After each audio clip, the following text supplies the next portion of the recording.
فلا أقسم بمواقع النجوم وإنه لقسم لو تعلمون عظيم إنه لقرآن كريم في كتاب مكنون لا يمسه إلا المطهرون تنزيل من رب العالمين.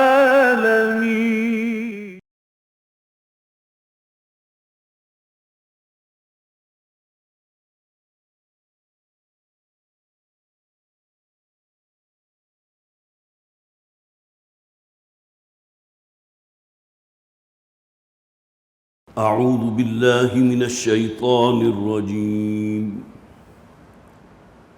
بسم الله الرحمن الرحيم. يا أيها الناس إنا خلقناكم من ذكر وأنثى وجعلناكم شعوبا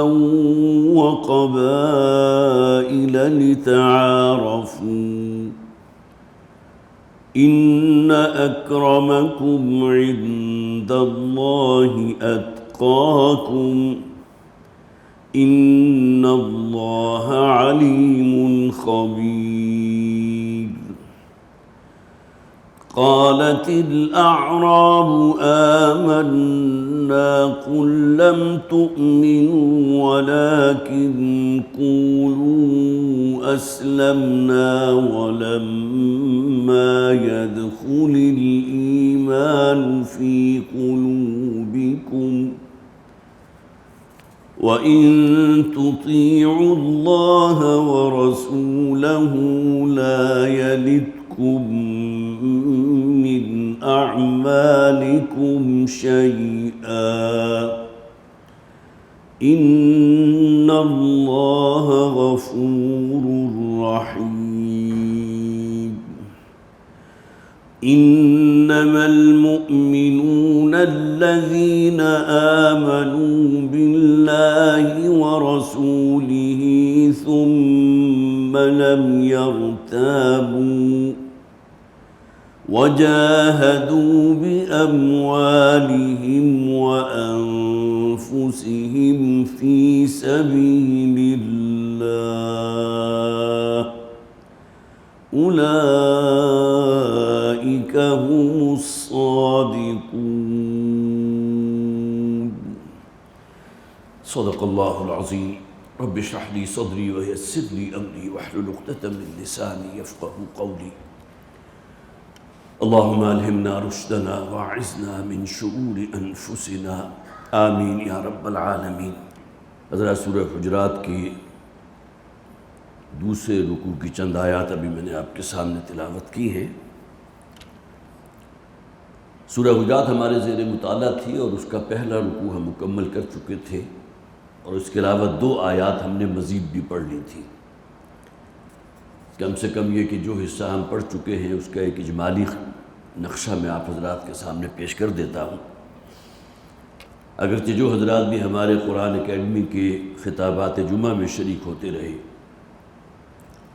اگرچہ اس اجتماع میں تو ان کی تعداد بہت کم ہوگی، لیکن یہ کہ کئی ہفتے وہاں یہ سورہ مبارکہ جو ہے وہ بیان ہوتی رہی اور کافی اس کی ڈیپتھ میں اور گہرائی میں جا کر ہم نے غور و فکر کیا. حقیقت ایمان ہی کا ایک موضوع تھا جس پر ہمارے 3 جمعے جو ہے مسلسل اس پر صرف ہوئے تھے، لیکن ظاہر ہے کہ اس کا امکان نہیں ہے کہ اتنی تفصیل کے ساتھ ان باتوں کو پھر یہاں کہا جائے، ریپیٹ کیا جائے. اس کی ایک وجہ تو یہ ہے کہ وہ جو اجتماع جمعہ ہے یہ ایک عوامی مجلس ہوتی ہے اور اس کا دورانیہ بھی کافی کم ہوتا ہے، تو لہٰذا کچھ ریپیٹیشنز بھی ہوتی تھی اور پھر جیسے ہم کہتے ہیں کہ کسی بات کو ذرا ہیمر کرنا ذہنوں کے اندر، وہ بھی مطلوب ہوتا تھا۔ لیکن یہ کہ چونکہ درس قرآن کا معاملہ ہے تو لہٰذا یہاں کوئی بہت زیادہ تفصیل اس حوالے سے اب اس کی ضرورت پیش نہیں آئے گی، اس لیے کہ وہاں وہ باتیں بیان ہو چکی۔ صرف ذہن میں تازہ کر لیجئے کہ ہم اس وقت قرآن حکیم میں جس مقام پر ہیں،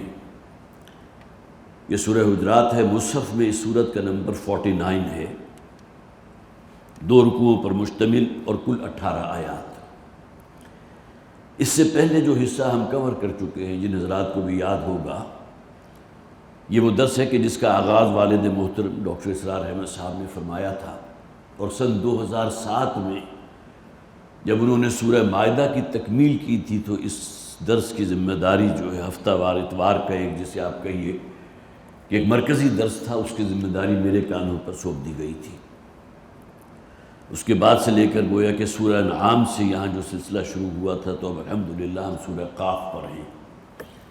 آپ یہ کہہ سکتے ہیں کہ تقریباً 18 پارے کے قریب جو ہے ہم یہاں الحمدللہ ان کا مطالعہ کر چکے، لیکن عرصہ بھی بہت لگا۔ تو انہوں نے ایک بات جو خاص طور پر بار بار بیان بھی کرتے تھے اس اعتبار سے کہ ہم قرآن حکیم میں جس مقام کا مطالعہ کر رہے ہیں، کم سے کم یہ کہ ہمارے اوپر واضح ہو کہ جگہ کون سی ہے۔ جیسا کہ میں نے عرض کیا، سورت کا نمبر 49 ہے، 26واں پارہ ہے۔ قرآن حکیم میں پاروں کی تقسیم ہے،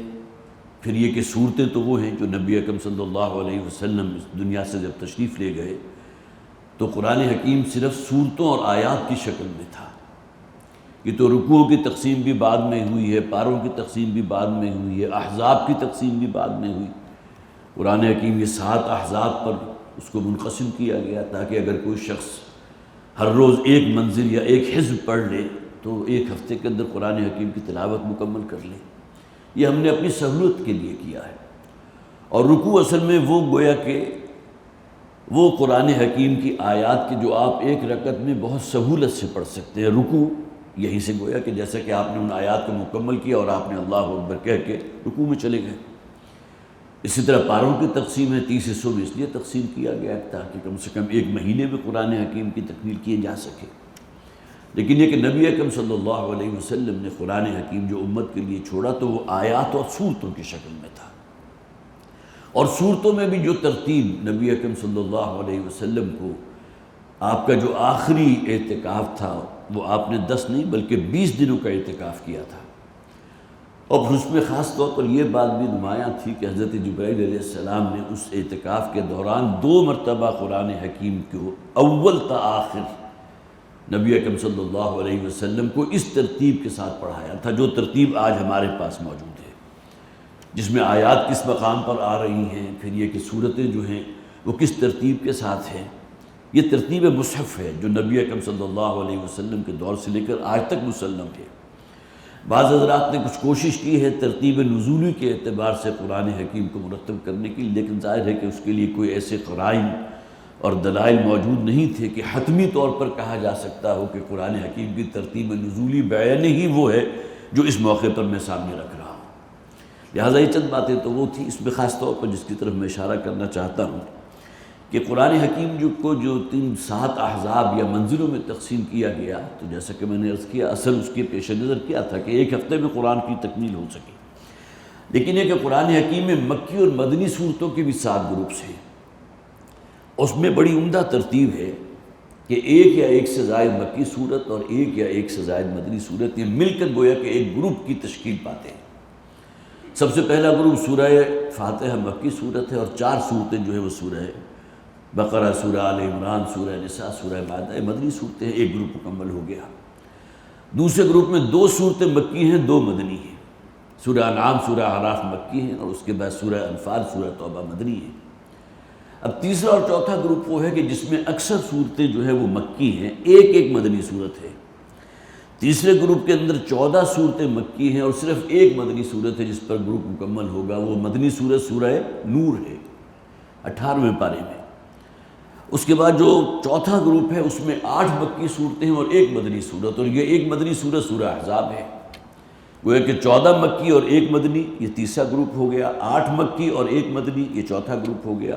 اور اب ہم 5ویں گروپ کی آخری صورت پر ہیں، سورہ احزاب، کہ جس کے اندر 13 مکی صورتیں ہیں کہ جن کا آغاز ہوتا ہے سورہ سبا سے سورہ احقاف تک، مکمل مسلسل 13 مکی صورتیں، اور اس کے بعد 3 مدنی صورتیں ہیں جن میں آخری صورت یہ سورہ احزاب ہے جو ہمارے زیر مطالعہ ہے۔ اور اس کے بعد پھر جو چھٹا گروپ آئے گا وہ بھی بڑا اہم ہے، وہ اس اعتبار سے بڑا یونیک ہے کہ قرآن حکیم میں مکی اور مدنی صورتوں کے جو گروپس ہیں تو اس میں سب سے بڑھ کر مدنی صورتوں کی تعداد چھٹے گروپ میں ہے۔ 10 مدنی صورتیں جو ہے کہ بعد دیگرے آ رہی ہیں، سورہ حدید سے لے کر سورہ تحریم تک، یہ مسلسل گویا کہ 10 مدنی صورتیں ہیں۔ اور اس سے پہلے جو ہے وہ کہ تقریباً 7 مکی صورتیں ہیں کہ جو اس سورہ مبارکہ سورہ حجرات کے فوراً بعد انشاءاللہ جو اب ہمارا اگلا درس ہوگا سورہ قاف کا اس سے شروع ہوں گی، اور اس کے بعد وہ چلتی چلی جائیں گی اور پھر وہ سورہ واقعہ پر جا کر ختم ہوگی مکی صورتیں۔ اب آئیے سورہ مبارکہ کی طرف کہ جو جیسا کہ میں نے عرض کیا بھی تھا، جمعے کے دن بھی میں نے عرض کیا تھا کہ یہ ہمارا ایک بڑا مرکزی درس ہے منتخب نصاب کا، کہ اس میں مسلمانوں کی انفرادی اور اجتماعی جو بھی زندگی ہے اس کے حوالے سے معاشرتی معاملات کے اندر بڑی بنیادی ہدایات دی گئی ہیں، اور خاص طور پر جو ہماری سماج میں کچھ برائیاں جو ہیں وہ بہت زیادہ، جس سے ہم سمجھتے ہیں کہ شاید کوئی معمولی درجے کی اخلاقی برائیاں ہیں، لیکن اللہ کے نزدیک وہ بہت بڑے بڑے گناہ ہیں، جیسے کہ میں نے عرض بھی کیا تھا ان کی نشاندہی بھی کی گئی۔ اور اس میں خاص طور پر جو آیات ہیں نبی اکرم صلی اللہ علیہ وسلم کے ساتھ ایک محبت، ایک جذباتی تعلق، ادب اور احترام اور عقیدت جو کسی مسلمان کے دل میں ہونی چاہیے، وہ حدیث آپ حضرات نے بارہا سنی ہوگی، لا یؤمن احدکم حتی اکون احب الیہ من والدہ وولدہ والناس اجمعین، تم میں سے کوئی شخص مومن نہیں ہو سکتا جب تک کہ میری محبت، حضور کی محبت اس کے دل میں تمام محبتوں سے بالا تر نہ ہو جائے۔ اللہ کی محبت کے نیچے رہے، لیکن باپ کی محبت، ماں کی محبت، اولاد کی محبت، اعزاء و اقارب کی محبت، دوست کی محبت، یہ تمام محبتیں انسان جو ہے ان جکڑ بندیوں کے اندر جکڑا ہوا ہے۔ ان سب سے بڑھ کر جب تک محبت نہیں ہوگی اللہ کے رسول کے ساتھ صلی اللہ علیہ وسلم، حضور نے فرمایا ایمان مکمل نہیں ہو سکتا، یا ایمان حقیقی جو ہے وہ حاصل نہیں ہوا۔ تو اس حوالے سے وہ آیات جو ہیں، یا ایھا الذین آمنوا لا ترفعوا اصواتکم فوق صوت النبی، اے مسلمانوں اپنی آواز کو کبھی رسول کی آواز، نبی کی آواز سے بلند نہ کرنا۔ اور جیسا کہ میں نے وہ واقعہ بھی آپ کو سنایا تھا، ایک صحابی جو ہے کسی مجلس میں وہ گفتگو ہو رہی تھی تو ان کی آواز حضور کی آواز سے نسبتاً کچھ بلند ہو گئی، اس کے اندر کہیں کسی درجے میں بھی بے ادبی یا گستاخی کا کوئی پہلو نہیں تھا، لیکن وہ اس درجے اس کے اوپر ملول خاطر ہوئے ہیں، اس درجے رنجیدہ ہوئے ہیں کہ اپنے آپ کو اپنے گھر میں بند کر لیا، اور پھر یہ کہ کئی دن جب وہ نہیں آئے اور نظر نہیں آئے لوگوں کو، تو انہوں نے جب تحقیق کی تو معلوم ہوا کہ یہ آیت مبارکہ جو ہے کہ لا ترفعوا اصواتکم فوق صوت النبی، اگر تمہاری آواز نبی کی آواز سے بلند ہو گئی تو تمہاری تمام نیکیاں کارت قرار دے دی جائیں گی، ان تحبط اعمالکم وانتم لا تشعرون۔ تو اس درجے ان کے اوپر جو ہے وہ جذباتی معاملہ غالب تھا۔ پھر نبی اکرم صلی اللہ علیہ وسلم نے انہیں طلب فرمایا اور آپ نے ان کی جو ہے تسلی کی ہے، ایسی بات نہیں ہے، تمہارا دل تو کم سے کم، یہاں اصل میں خاص طور پر اگر اپنی رائے کو تم مقدم رکھتے ہو اللہ کے رسول کی رائے پر، اللہ کے نبی کی رائے پر، تو گویا کہ یہاں تو معاملہ ایمان کا دیوالیہ ہو گیا، ختم ہو گیا، ایمان نام کی کوئی شے نہیں ہے۔ اگر تمہارا فلسفہ اور تمہاری منطق اور تمہارا عقول یا تمہاری رائے وہ زیادہ وزن رکھتی ہے اللہ کے رسول صلی اللہ علیہ وسلم کے کسی قول کے مقابلے میں، تو ظاہر ہے کہ پھر ایمان تو نہیں ہے، ایمان بے رسالت تو گویا کہ آپ جیسے آپ ملٹیپلائی 0 سے کر دیجئے، ایمان تو ختم ہو گیا۔ تو وہ شے اگر نہ ہو اور کبھی عام زندگی میں کسی کی آواز زیادہ بلند ہو جائے تو اس میں کوئی جو ہے کہ حرج نہیں ہے، لیکن یہاں اس حوالے سے بھی گویا کہ پیش بندی کر دی گئی ہے کہ بہت محتاط رہو، وَاعْلَمُوا أَنَّ فِيكُمْ رَسُولَ اللَّهِ، اگلی آیت میں فرمایا گیا ہے جان لو محمد صلی اللہ علیہ وسلم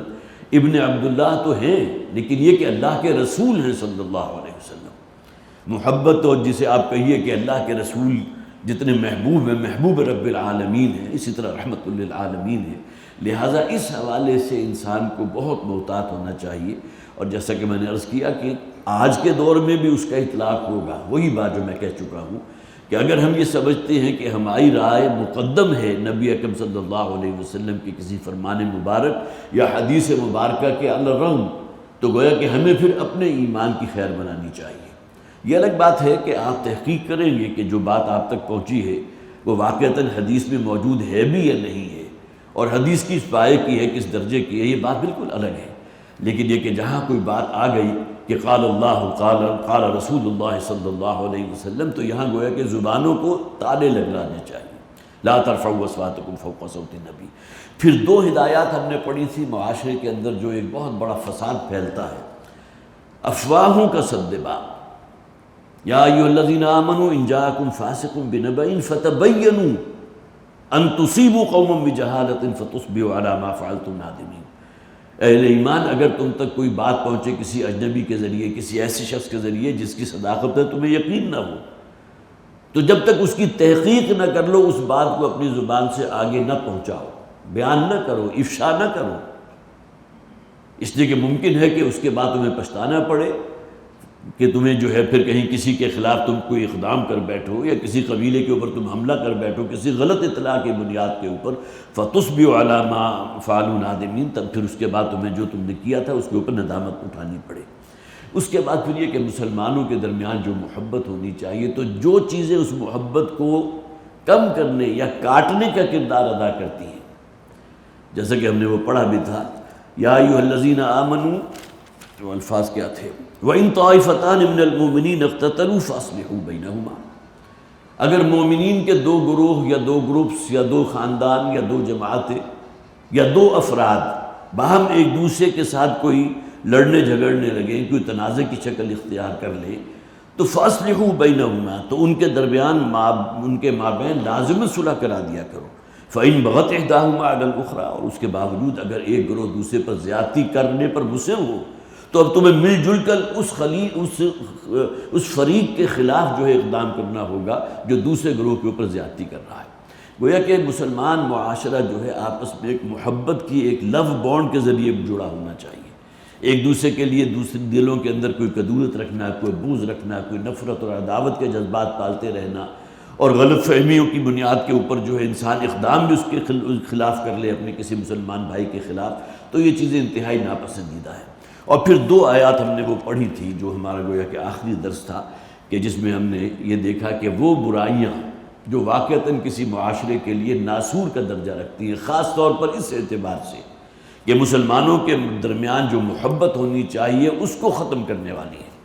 اور نفرت اور عداوت کی ایک خلیج جو ہے وہ قائم کر دیتی ہیں، ان کی نشاندہی کر دی گئی دو آیات کے اندر۔ ایک آیت میں 3 چیزیں بیان کی گئیں، اگلی آیت میں بھی 3 چیزیں بیان کی گئیں، صرف ترجمہ میں آپ کے سامنے رکھ رہا ہوں۔ یا ایھا الذین آمنوا لا یسخر قوم من قوم عسیٰ ان یکونوا خیرا منہم، اہل ایمان تم میں سے کوئی گروہ کسی دوسرے گروہ کا مذاق نہ اڑائے، استہزاء نہ کرے۔ ممکن ہے کہ جو مذاق اڑا رہے ہوں اس کی نسبت وہ لوگ کہ جن کا مذاق اڑایا جا رہا ہے اللہ کی نگاہ میں زیادہ محبت ان کے لیے اللہ کی ہو، اللہ تعالیٰ انہیں زیادہ پسند کرتا ہو، وہ کہیں بہتر ہو ان سے کہ جو مذاق اڑانے والے ہیں۔ اسی طرح خواتین کا ذکر بھی کر دیا گیا، اور پھر یہ کہ وَلَا نِسَاءٌ مِّن نِسَاءٍ عَسَىٰ أَن يَكُنَّ خَيْرًا مِّنْهُنَّ، نہ ہی خواتین ایک دوسرے کا مذاق اڑائیں، اس لیے کہ ممکن ہے کہ جس کا مذاق اڑایا جا رہا ہے وہ اللہ کی نگاہ میں کہیں بہتر ہو اس سے جو مذاق اڑانے والیاں ہیں۔ وَلَا تَلْمِزُوا أَنفُسَكُمْ، ایک دوسرے کو تانا نہ دیا کرو، عیب جوئی نہ کیا کرو۔ وَلَا تَنَابَزُوا بِالْأَلْقَابِ، اسی طرح برے اور چڑھنے والے ناموں سے ایک دوسرے کو نہ پکارو۔ بِئْسَ الِاسْمُ الْفُسُوقُ بَعْدَ الْإِيمَانِ، اہم ترین شے یہ ہے۔ یہ فسق و فجور کی وہ اقسام ہیں کہ جو ایمان اگر دل میں موجود ہیں تو اس کا نام بھی بہت برا ہے۔ ایک تو کسی انسان کا ان برائیوں کا ارتکاب کر لینا ہے، اور یہ ہے کہ اس کا نام بھی بہت برا ہے۔ بئس الاسم الفسوق بعد الایمان، اگر ایمان موجود ہے تو ظاہر ہے کہ پھر ان برائیوں کی وہاں کوئی جگہ نہیں ہے۔ اگر یہ برائیاں در آئی ہیں اور تمسخر استہزاء بھی ہو رہا ہے، کوئی فوش گوئی بھی ہو رہی ہے، پھر تانے بھی دیے جا رہے ہیں، غیبتیں بھی ہو رہی ہیں، برے ناموں سے بھی لوگوں کو پکارا جا رہا ہے، پھر اگلی آیات کے اندر جو بیان کیا گیا وہ بھی گویا کہ اسی کے اندر محیط ہے کہ تجسس کیا جا رہا ہے، پھر اسی طرح جو ہے کھود کرید کی جا رہی ہے، سوء ظن کیا جا رہا ہے، غیبتیں کی جا رہی ہیں۔ یہ تمام چیزیں وہ ہیں کہ جو اگر انسان کے دل کے اندر ایمان موجود ہو تو یہ آپس میں لگا نہیں کھاتی، ایمان ہے تو یہ چیزیں نہیں ہونی چاہیے۔ بئس الاسم الفسوق بعد الایمان ومن لم یتب فاولئک هم الظالمون، اور جو شخص بھی ان باتوں کے واضح ہو جانے کے باوجود توبہ نہیں کرتا اور اپنے آپ کو ان گناہوں سے بچانے کی فکر نہیں کرتا، عملی اقدام نہیں اٹھاتا، تو وہ خوب اچھی طرح کان کھول کر سن لے کہ یہ لوگ وہ ہیں کہ جو پھر اللہ کی نگاہ میں ظالم ہیں، ظلم کرنے والے ہیں۔ فاولئک هم الظالمون۔ اور اگلی ایک آیت کے اندر پھر 3 چیزیں بیان کر دی گئیں، جیسا کہ میں نے عرض کیا تھا بہت ہی اختصار کے ساتھ وہ مضامین میں نے آپ کے سامنے بیان کر رہا ہوں۔ یا ایھا الذین آمنوا اجتنبوا کثیرا من الظن، اہل ایمان یہ جو ظن ہے جسے ہم سوء ظن کہتے ہیں اس کی کثرت سے بچو۔ کسی شخص کے بارے میں ایک عمومی ظن اور تخمینہ آپ لگا سکتے ہیں، لیکن یہ کہ وہ آگے بڑھ کر اگر سوء ظن تک پہنچ جائے تو یہ پھر گناہ بن جاتا ہے۔ ان بعض الظن اسم ولا تجسسوا، اور دیکھو یہ کھود کرید کرنا، ٹٹولنا، دوسرے کے حالات کے اندر جو ہے اس کی کھود کرید کرتے رہنا اور اس کی جو ہے خبر حاصل کرنے کے لیے کوشش کرنا، یہ تمام چیزیں وہ ہیں جو اللہ کو انتہائی ناپسند ہے۔ ولا یغتب بعضکم بعضا، اور تم میں سے کوئی شخص بھی کسی دوسرے کی غیبت نہ کرے۔ اب یہ غیبت کے معاملے میں نے آپ کو پچھلی مرتبہ جو ہمارا آخری درس ہے وہ کئی احادیث میں نے آپ کو سنائی تھی کہ نبی اکرم صلی اللہ علیہ وسلم نے جو شب معراج آپ کو جو مشاہدات کرائے گئے تھے تو آپ نے کچھ لوگوں کو دیکھا کہ جن کے فرشتے جو ہے ان کے جسم کا اپنا گوشت کاٹ کر انہیں کھانے پر مجبور کر رہے ہیں۔ گویا کہ جو ہمارے نزدیک انتہائی ایک جسے آپ کہیے کہ ایسا تصور ہے جس کا انسان جو ہے سوچ بھی نہیں سکتا۔ اور پھر جب حضور نے سوال کیا تو حضور کو جواب دیا گیا یہ وہ لوگ ہیں جو دوسروں کی غیبت کیا کرتے تھے۔ اب کسی دوسرے کا گوشت کاٹ کر کھلانا تو ممکن نہیں، لیکن ان کے اپنے جسم کا گوشت کاٹ کر انہیں کھانے پر مجبور کیا جا رہا ہے۔ نبی اکرم صلی اللہ علیہ وسلم کو مشاہدہ کروایا گیا۔ اسی طرح ایک جگہ جو ہے بہت عمدہ اور بہت ہی جسے طیب غذا موجود ہے، لیکن وہ دوسرا دسترخوان جس پر انتہائی متعفن اور بدبودار قسم کی غذا موجود ہے، کچھ لوگ وہ کھا رہے ہیں حالانکہ طیب غذا موجود ہے۔ اب ان کے بارے میں بھی نبی اکرم صلی اللہ علیہ وسلم کو بتا دیا گیا کہ یہ وہ لوگ ہیں جو فلاں برائی کے اندر مرتکب ہوئے تھے، اس کے اندر ملوث تھے۔ یہ جو مشاہدات نبی اکرم صلی اللہ علیہ وسلم کو کرائے گئے تو وہ گویا کہ اس اعتبار سے بھی تھے، ظاہر ہے کہ حضور کی یہ جو آپ نے امت تک منتقل کی ہیں، آج 1400 برس 1450 برس کے بعد بھی ہمارے پاس یہ جو ہے بہت بڑے بڑے خزینوں کی شکل میں موجود ہیں، جو ہمیں گویا کہ اس رستے پر رہنے پر گویا کہ ہمیں اکساتی ہیں، ترغیب دیتی ہیں، جو ہمارے دین کا رستہ ہے، جو اللہ کی رضا کا رستہ ہے۔ اسی طرح جو ظن کی بات ہوئی تو ایک تو ظن وہ ہے کہ جو آپ کسی مسلمان کے بارے میں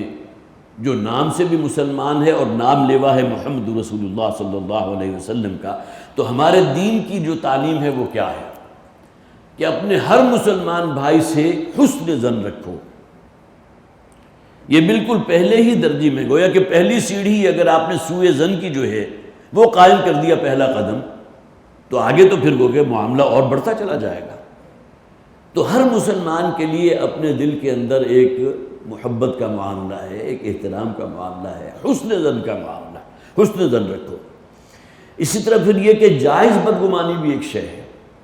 کہ کسی شخص کے بارے میں مصدقہ اطلاعات آپ تک پہنچ گئی کہ یہ خیانت کرنے والا ہے، بے ایمانی کرنے والا ہے۔ فرض کیجئے کہ آپ کو ایڈ دیا ہے آپ نے اور آپ کے پاس کچھ جو ہے وہ آئے ہیں جو بھی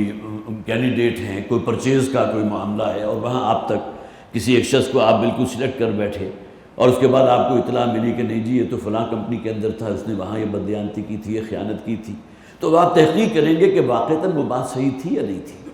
تو یہ بدگمانی اگر آپ کے دل میں کسی کے بارے میں پیدا ہو گئی کسی اطلاع کی بنیاد پر، تو یہ بھی ایک جائز بدگمانی ہے، بشرطے کہ وہ اطلاع کنندہ جس نے اطلاع آپ تک پہنچائی ہے اس کے بارے میں آپ کو پوری اچھی طرح یقین حاصل ہو کہ یہ کوئی جھوٹا شخص نہیں ہے، اس نے کبھی میرے سامنے جھوٹ نہیں بولا، اور وہ بات اگر کر رہا ہے تو گویا کہ اس کی بات میں کسی نہ کسی درجے میں کوئی صداقت ہوگی۔ تو یہ جو ہے یہ بھی گویا کہ خالصتاً ایک جائز گمانی ہے، جائز بدگمانی کہہ سکتے ہیں۔ اسی طرح پھر وہ ناجائز بدگمانی وہ ہوگی کہ کسی شخص کے بارے میں بغیر کسی وجہ کے آپ سوء ظن میں مبتلا ہو گئے۔ تو یہ 3 کیٹیگریز جو ہیں ہمارے ہاں اس کو متعین کیا گیا۔ ایک تو جسے آپ کا یہ مطلوب کے درجے کی ہے، جسے آپ بدگمانی نہیں کہیں گے، وہ حسن ظن ہے ہر مسلمان کے لیے۔ دوسرے جائز بدگمانی ہے بشرطے کہ آپ کے پاس اطلاعات مصدقہ ہوں اس کے بارے میں، آپ اس کی تصدیق کر چکے ہوں۔ اور تیسرے درجے میں پھر بالکل ناجائز ہے کہ کسی شخص سے آپ جو ہے ویسے ہی نفرت کرنے لگ گئے بدگمانی کی بنیاد پر جس کے لیے آپ کے پاس کوئی دلیل بھی موجود نہیں۔ تو یہ آیات ہماری جو ہے آیت نمبر 12 تک ہم مکمل کر چکے ہیں۔ اب آئیے آیت نمبر 13 سے، یا ایھا الناس انا خلقناکم من ذکر و انثی، اے لوگو ہم نے تمہیں پیدا کیا ایک مرد اور ایک عورت سے، وجعلناکم شعوبا، اور تمہیں مختلف ذاتوں میں، مختلف قبائل میں ہم نے تقسیم کر دیا۔ قبائل کا لفظ آگے آ بھی گیا، شعوبا و قبائل لتعارفوا۔ یہ تقسیم کس اعتبار سے اللہ نے کی ہے؟ رنگ کے اعتبار سے ہے، شکل و صورت کے اعتبار سے ہے، لہجے کے اعتبار سے ہے، نسل کے اعتبار سے ہے، اور اسی طرح قبائلی اعتبار سے ہے، علاقائی تقسیم ہے، چہرے کی ساخت کے حوالے سے بھی تقسیم ہے۔ بعض لوگوں کی بڑی ستما ساتھ ناک ہوتی ہے، بعضوں کی جو ہے وہ چپٹی ناک ہوتی ہے، بعضوں کا رنگ ذرا زردی مائل ہوتا ہے، بعضوں کا سیاہ ہوتا ہے، بعضوں کا بالکل سفید ہوتا ہے۔ تو یہ تقسیم اللہ نے صرف اس لیے کی ہے تاکہ تمہارے اندر ایک دوسرے کے لیے تعارف پیدا ہو سکے، تم پہچان سکو اس شخص کا یہ تعلق کس علاقے سے ہے، یہ کہاں سے تعلق رکھنے والا ہے، کس نسل سے ہے۔ باقی یہ کہ اس کی بنیاد پر اگر تم نے عزت کو گویا کہ دار و مدار کر لیا کہ گوری رنگت والا جو ہے عزت والا ہے، کالی رنگت والا جو ہے وہ ذلیل انسان ہے، یا جو بھی آپ اس کے لیے لفظ استعمال کر لیں، اسی طرح فلاں نسل جس سے جو ہے وہ گویا کہ اعلیٰ نسل ہے، فلاں جو ہے بہت، ہندوؤں کیا ہے تقسیم آپ کو معلوم ہے،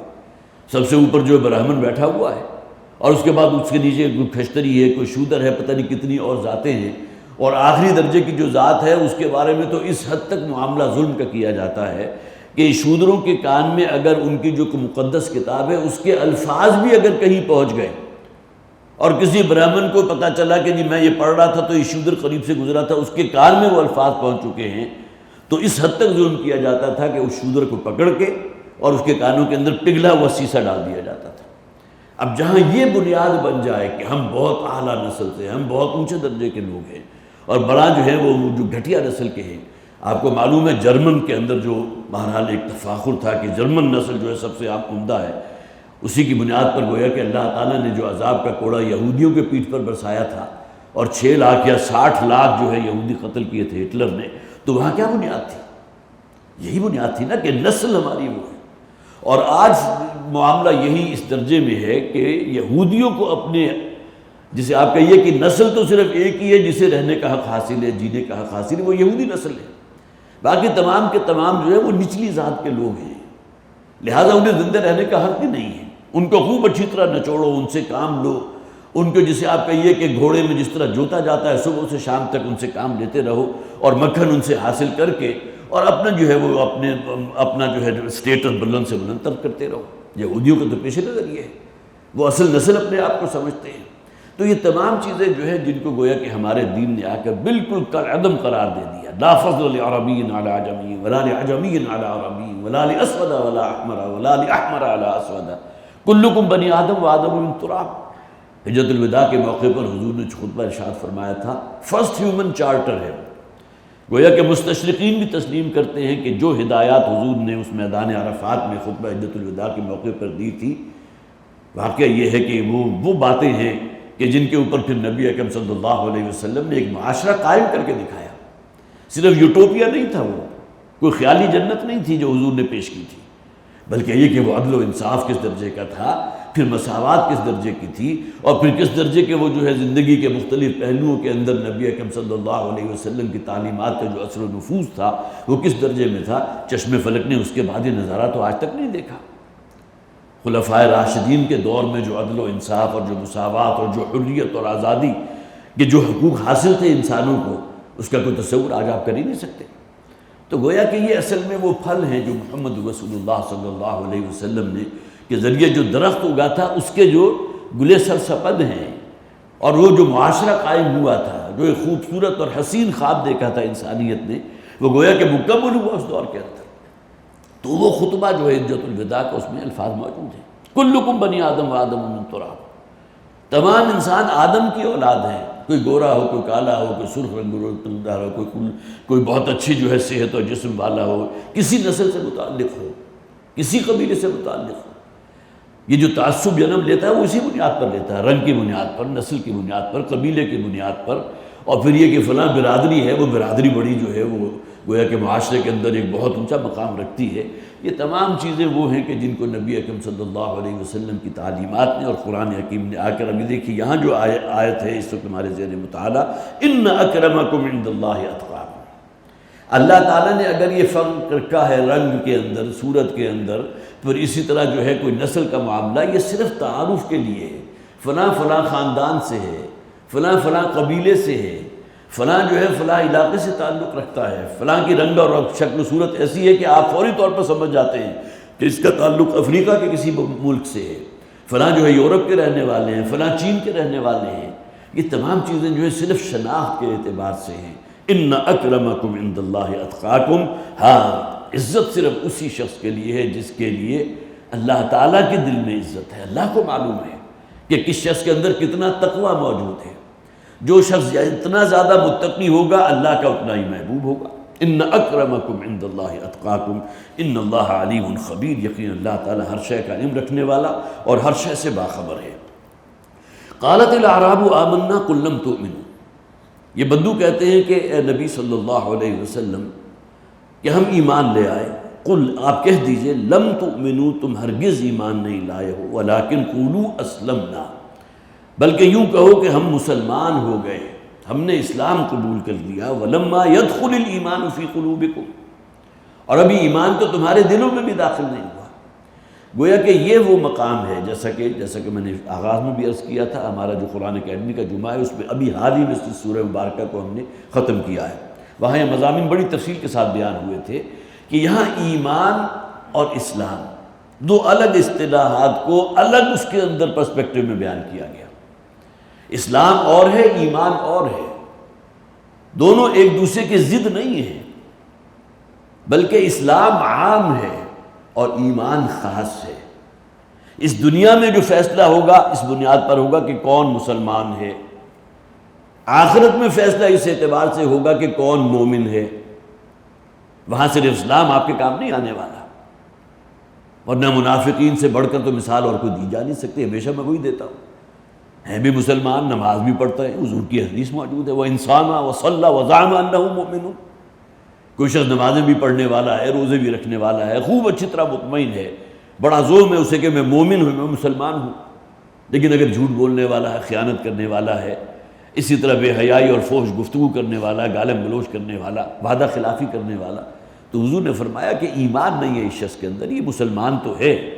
لیکن گویا کہ حضور نے اسے منافقت کی علامات میں سے قرار دے دیا۔ منافق بھی تو مسلمان ہے۔ تو یہ بدو آ کر کہتے ہیں کہ ہم ایمان لے آئے، نبی آپ ان سے کہہ دیجئے لم تؤمنوا تم ہرگز ایمان نہیں لائے ہو، ولکن قولوا اسلمنا، بلکہ یوں کہو کہ ہم نے اسلام قبول کر لیا، ہم نے اطاعت قبول کر لیا، ہم نے اپنے آپ کو سرنڈر کر دیا۔ ولما يدخل الایمان فی قلوبکم، بات یہاں مکمل ہو چکی تھی، لیکن اس کے بعد مزید واضح کیا گیا کہ کسی درجے میں بھی یہ غلط فہمی نہ رہے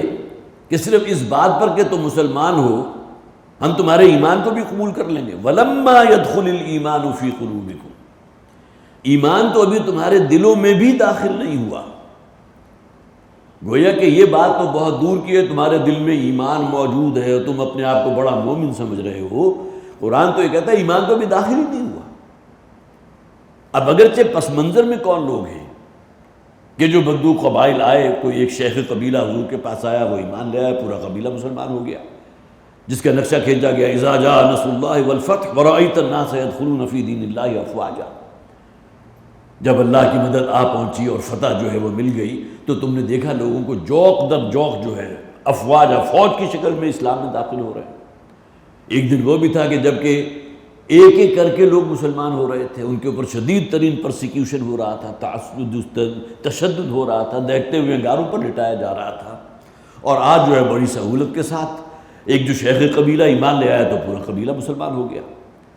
تو اب یہ ایمان جو ہے اور اس دور کا لایا ہوا ایمان، یا یہ اسلام اور اس دور کا لایا ہوا اسلام، زمین و آسمان کا فرق ہے۔ انہیں تو آزمائش کی بھٹیوں سے گزارا گیا تھا۔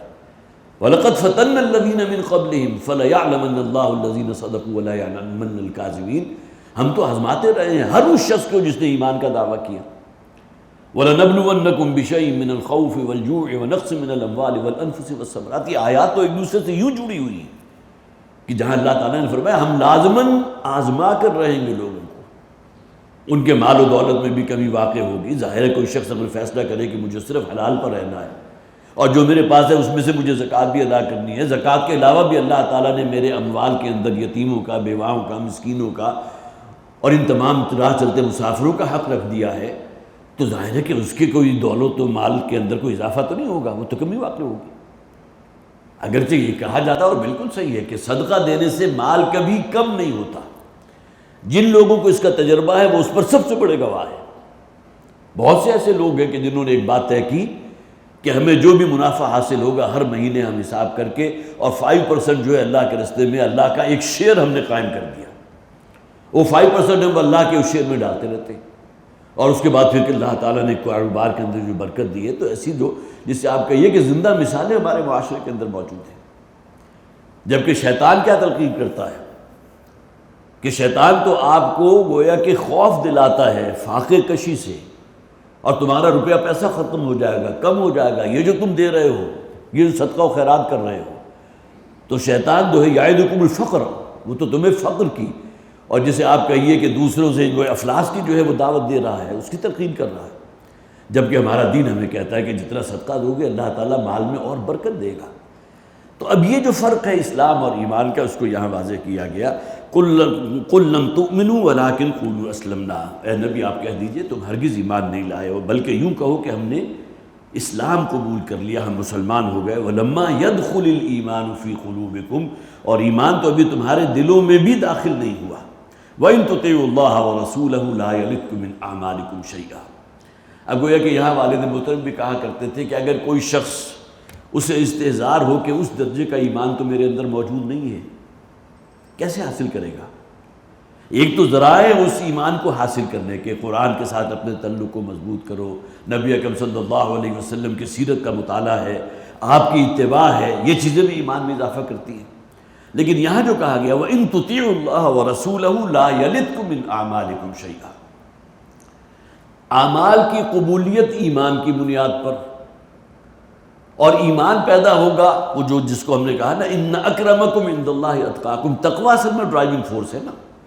جو قرآن حکیم میں کہا گیا الذین آمنوا ثم اتقوا وآمنوا ثم اتقوا واحسنوا ان اللہ یحب المحسنین، یہ الفاظ ہیں تقریباً کہ وہ لوگ جو ایمان لائے، گویا کہ یہاں پہلا ایمان اسلام ہے، ثم اتقوا پھر تقویٰ میں آگے بڑھے، اور پھر اس کے بعد پھر ایمان لائے، ثم اتقوا وآمنوا پھر تقویٰ میں اور آگے بڑھے، اور ایمان کے معراج پر پہنچ گیا جسے قرآن کہتا ہے درجہ احسان۔ ثم احسنوا پھر اس کے بعد وہ گویا کہ احسان تک پہنچے، الذین آمنوا ثم اتقوا وآمنوا ثم اتقوا واحسنوا ان اللہ یحب المحسنین، اللہ تعالیٰ لوگوں کو پسند فرماتا ہے۔ تو یہ ڈرائیونگ فورس وہی ہے تقویٰ، کہ جو ایمان کے ان مدارس سے انسان کو اس مقام تک پہنچا دیتی ہے جسے مقام احسان کہتے ہیں، جو بہت بلند مقام ہے، جس کے بارے میں حدیث جبرائیل کے الفاظ آپ حضرات نے پہلے بھی سنے ہوں گے۔ جب حضرت جبرائیل نے سوال کیا حضور سے، جو انسانی شکل میں آئے تھے، اور اس میں ایک سوال آخری یہ تھا، بلکہ سیکنڈ لاسٹ یہ تھا، آخری سوال تو قیامت کے بارے میں تھا، جس میں انہوں نے کہا کہ اللہ کے رسول بتائیے احسان کسے کہتے ہیں؟ تو نبی اکرم صلی اللہ علیہ وسلم نے ارشاد فرمایا ان تعبد اللہ کأنک تراہ فإن لم تکن تراہ فإنہ یراک، کہ تم اللہ کی بندگی، اللہ کی غلامی اختیار کرو، گویا کہ تم اللہ کو دیکھ رہے ہو۔ اس لیے اگر تم اللہ کو نہیں دیکھ سکتے تو اللہ تو تمہیں دیکھ رہا ہے نا۔ تو اپنی عبادات کے اندر، اپنے معاملات کے اندر، اپنے اعمال میں وہ حسن پیدا کرو۔ جو شخص گویا کہ اگر یہ دیکھے کہ مجھے کوئی شخص دیکھ رہا ہے تو اپنے جو ہے جو بھی وہ کام کر رہا ہے اس کے اندر ایک حسن پیدا کرنے کی کوشش کرے گا۔ تو یہی معاملہ ہونا چاہیے تمہارا اس اپنے اعمال کی بنیاد پر، کہ اس کو ویسا حسین کر دو، اتنا عمدہ کرو کہ تمہارے رب کو پسند آ جائے۔ ان تطیعوا اللہ ورسولہ لا یلدکم من اعمالکم شیئا، اللہ اور اللہ کے رسول کی اطاعت پر کاربند رہو گے تو اللہ تعالیٰ وہ تقویٰ اور ایمان بھی پیدا کر دے گا کہ تمہارے اعمال جو ہے وہ اللہ کے ہاں مقبول ہو جائیں گے۔ ورنہ کہ جیسا میں نے عرض کیا کہ ایمان کی اگر نفی ہے، ایمان نہیں ہے، تو ایمان مقبول نہیں ہے، ایمان کے ساتھ شرط ہے۔ یہی وجہ جو عام طور پر سوال پیدا ہوتا ہے نا کہ یہ فلاں شخص تھا، کوئی ہندو تھا، کوئی سکھ تھا، اس نے جو ہے دیال سنگھ لائبریری بنا دی، پھر وہ کالج بنا دیا، سر گنگا رام نے جو ہے جو کام کیے ہیں، تو وہ تو اللہ کو اور پھر کسی چیز کو تو نہیں مانتے تھے، اپنا ان کا کوئی معبود تھا، اس اللہ یا اس رسول کو تو نہیں مانتے جنہیں مسلمان نے مانتے ہیں۔ تو ہم عام طور پر کیا جواب دیتے ہیں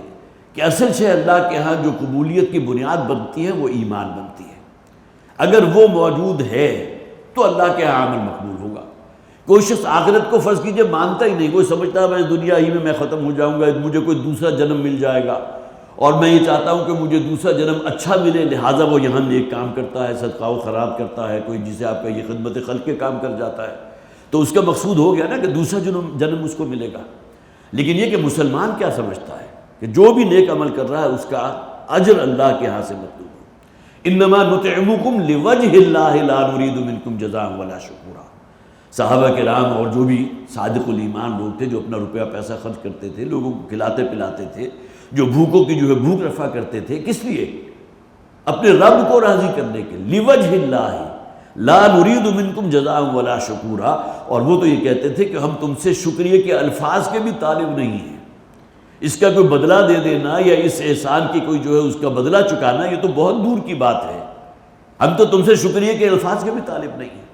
اس لیے کہ ہم جو کام کر رہے ہیں صرف اللہ کے لیے کر رہے ہیں۔ تو یہ نیت ہے کہ جس نے گویا کہ اس عمل کو مقبول بنا دیا کہ آپ نے وہ عمل کس کام کے لیے کیا، اللہ کو راضی کرنے کے لیے، اللہ کو خوش کرنے کے لیے۔ تو وَإِن تُطِيعُوا اللَّهَ وَرَسُولَهُ لَا يَلِتْكُم مِّنْ أَعْمَالِكُمْ شَيْئًا، اگر تم اللہ اور اللہ کے رسول کی اطاعت پر کاربند رہو گے تو اللہ تعالیٰ تمہارے اعمال کے اجر میں سے کوئی کمی نہیں کرے گا۔ ان اللہ غفور رحیم، یقین اللہ تعالیٰ انتہائی غفور ہے، انتہائی مہربان ہے۔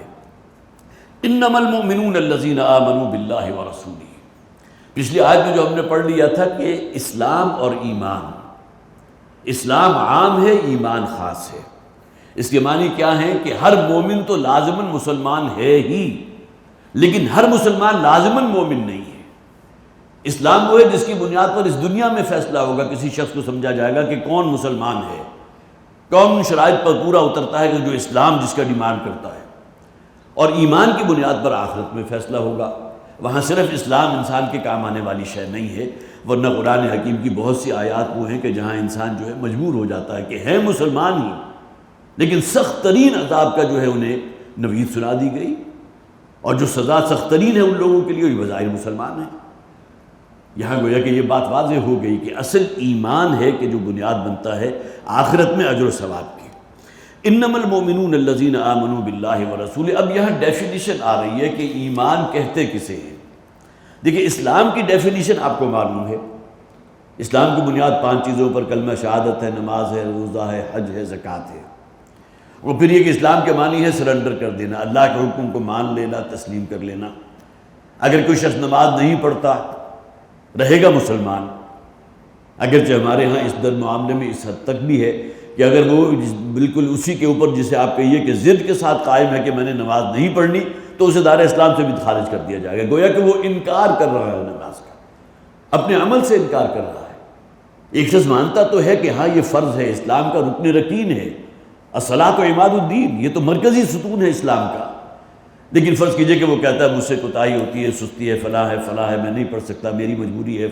اب یہ تمام چیزیں ایک عذر بن سکتا ہے، لیکن دائرہ اسلام سے خارج نہیں کیا جائے گا، اس بنیاد پر خارج ہو جائے گا وہ اگر مسلسل تارک نماز ہے، اور نماز کا اس حد تک معاملہ پہنچ گیا کہ وہ گویا کہ عملاً انکار کر رہا ہے نماز کا، تو دائرہ اسلام سے خارج ہو جائے گا۔ تو یہ وہ چیزیں ہیں کہ جو بہرحال گویا کہ جیسا کہ میں نے پہلے بھی عرض کیا تھا کہ بنیاد بنتی ہے اس دنیا میں جو حقوق حاصل ہیں کسی مسلمان کو، اسلام کا جو ایک شیلٹر حاصل ہے وہ کس حد تک حاصل رہے گا۔ تو وہ 5 چیزیں تو آپ کو خوب معلوم ہے، مجھے بھی معلوم ہے، جب ہم پڑھتے تھے بنی الاسلام علی 5 شہادت ان لا الہ الا اللہ وان محمدا عبدہ ورسولہ واقام الصلاۃ وایتاء الزکاۃ وصوم رمضان وحج البیت من استطاع الیہ سبیلا، یہ زبانی یاد تھی، لیکن یہاں 2 چیزیں جو ایڈ کی گئی، کلمہ شہادت تو آپ نے زبان سے ادا کر دیا، لیکن آیا دل میں یقین بھی ہے اللہ کی ربوبیت پر، اعتماد اور توکل ہے اللہ کی ذات پر، وہ دل میں گہرا اترا ہوا یقین، اس کو یہاں نمایاں کیا گیا۔ انما المؤمنون الذین آمنوا باللہ ورسولہ ثم لم یرتابوا، پھر اس دل کے کہیں کسی گوشے میں بھی کوئی شک و شبہ باقی نہ رہے، یقین اس درجے کا ہو اپنے رب پر۔ ان الذین قالوا ربنا اللہ، صرف یہ کہہ دینا کہ رب ہمارا اللہ ہے یہ کافی نہیں ہے، جب تک کہ تم اس پر پوری طرح ثابت قدم نہ ہو جاؤ، جب تک کہ یہ بات تمہارے دل کی گہرائی سے نہ نکلے۔ اور دل کی گہرائی کی بات کیا کون سی ہوگی کہ جو آپ کے عمل پر، آپ کی سیرت و کردار پر اثر انداز ہوگی، ورنہ تو ظاہر ہے قول و فعل کا تضاد ہو جائے گا نا۔ آپ کہتے تو یہ ہے کہ میں اللہ کو مانتا ہوں، اللہ میرا رب ہے، میرا اعتماد اور توکل بھی اللہ کی ذات پر ہے، لیکن اعتماد ہے مادی وسائل کے اوپر، بھروسہ ہے اس دنیاوی وسائل کے اوپر،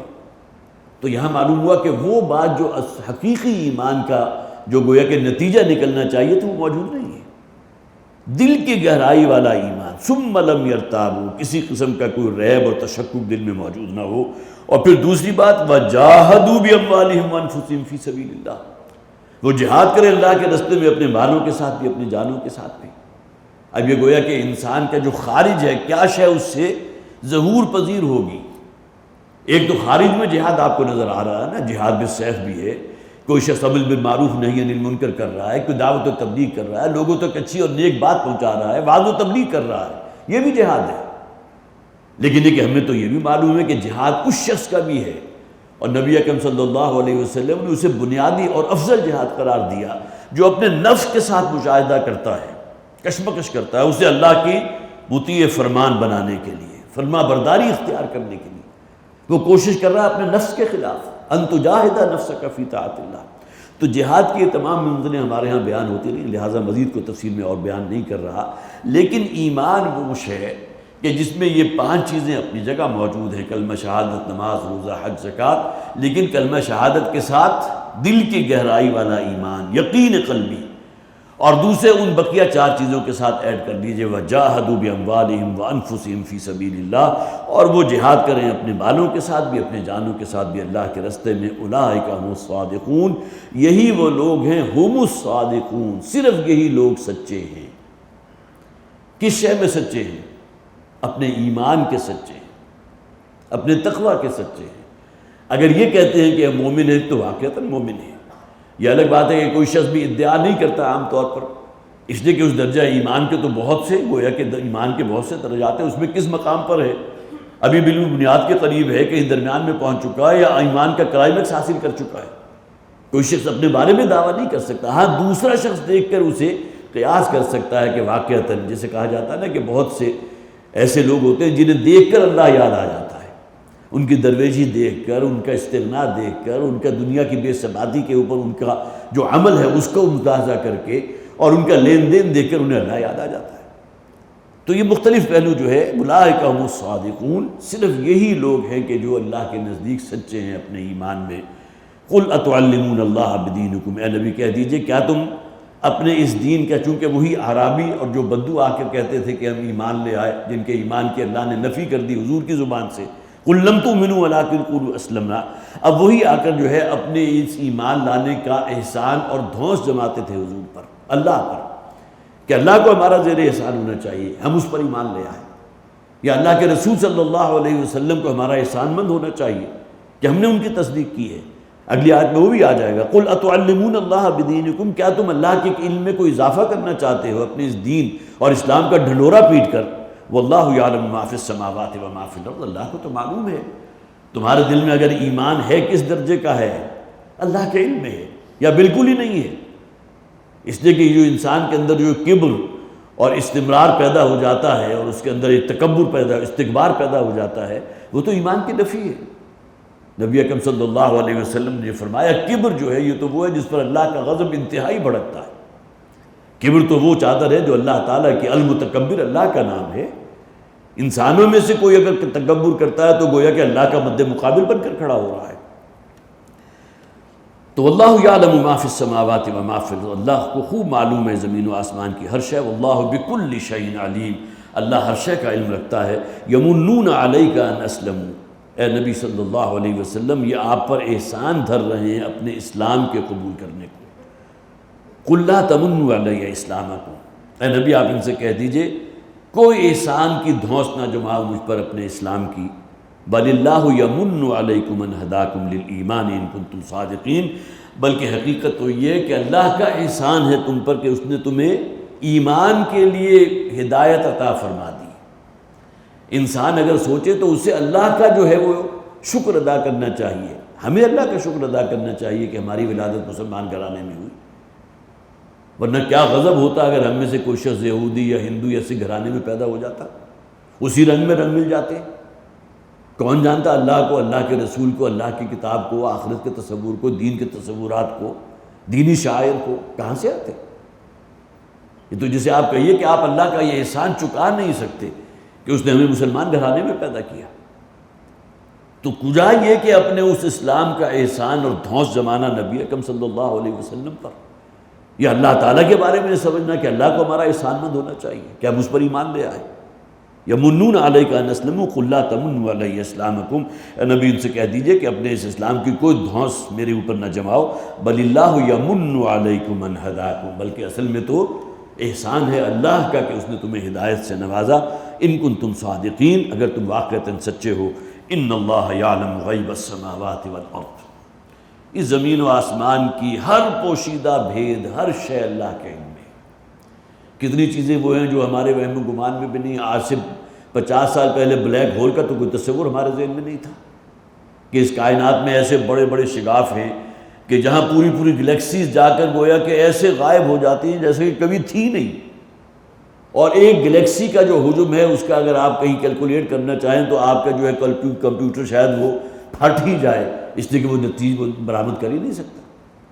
ہماری زمین کی جو حیثیت ہے اس پوری کائنات میں عام طور پر مثال دیا کرتا ہوں. اس جمعے کو میں نے بیان، کیونکہ یہی آیات ہمارے ذہن درس تھی کہ بہت بڑا ریگستان ہے، اس میں ایک ذرے کے کوئی نسبت تو شاید اس ریگستان سے ہو سکتی ہو، لیکن ہماری زمین کو شاید اس کائنات سے وہ نسبت نہیں جو ہمارے علم کی بنیاد پر ہے. اتنی وسیع اور اس کائنات ایک ذرے سے زیادہ ہی. تو گویا کہ کتنی ایسی پوشیدہ چیزیں ہیں جو ہمارے علم ہی میں نہیں. ان اللہ یعلم غیب السماوات، اس زمین و آسمان کی پوشیدہ کنجیاں خزانے اللہ کے علم میں، تمہیں نہیں معلوم. واللہ بصیر بما تعملون، اور اللہ تعالیٰ جو کچھ تم کرتے ہو اسے دیکھ رہا ہے. یہ گویا ایک دفعہ پھر جھنجھوڑنے کا انداز ہے. یہ نہ سمجھو کہ ایک کوئی آنکھ ایسی بھی ہے جو تمہیں نہیں دیکھ رہی. ایک آنکھ اللہ کی ہے. اس دنیا میں خواہ کوئی تمہارے کسی عمل کو نہ بھی دیکھ رہا ہو، کسی غار کی کسی تہ میں جا کر تم نے کوئی عمل کیا ہو، کسی پہاڑ کی چوٹی پر جا کے کوئی عمل کیا ہو، لیکن یہ کہ اللہ کے علم سے، اللہ کی نگاہ سے باہر نہیں. واللہ بصیر بما تعملون، جو کچھ تم کرتے ہو اللہ تعالیٰ اسے دیکھ رہا ہے. یہاں یہ سورہ مبارکہ الحمدللہ ختم ہوئی ہے، اور انشاءاللہ اگلے اتوار سے پھر سورہ قاف جو مکی صورتوں کا، جیسا کہ میں نے آغاز میں عرض کیا تھا، اب مسلسل مکی صورتیں 8 آئیں گی، اور اس کے بعد پھر 10 مدنی صورتیں ہیں جس پر یہ مکی اور مدنی صورتوں کا جو چھٹا گروپ ہے وہ ختم ہوگا. اس کا انشاءاللہ اگلی مرتبہ آغاز ہوگا. بارک اللہ لی ولکم فی القرآن العظیم ونفعنی وإیاکم بالآیات والذکر الحکیم.